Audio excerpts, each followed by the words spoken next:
আমি যে বিষয়টি আপনাদেরকে উপলব্ধি করার জন্য বলছি সেটি হলো আমাদের দল মত নির্বিশেষে আমরা মুসলিম।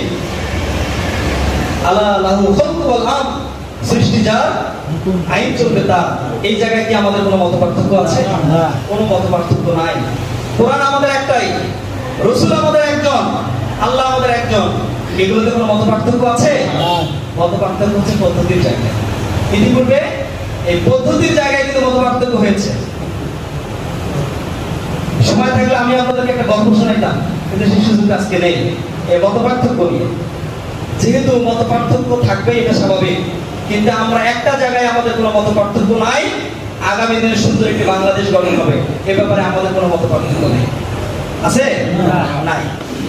শুধুমাত্র পদ্ধতিগত কারণে আমাদের একজন আরেকজনের সঙ্গে মত পার্থক্য। কেউ বলছে এইভাবে হবে, কেউ বলছে না এইভাবে না, এইভাবে করতে হবে। কেউ বলছে না এইভাবে ইসলামের রাষ্ট্রকরণ হবে, কেউ বলছে না ওটা ঠিক না, এইভাবে করতে হবে। কিন্তু সবাই চায় করতে হবে। করা যাবে না, করতে হবে না, এটা কিন্তু কেউ বলে কি?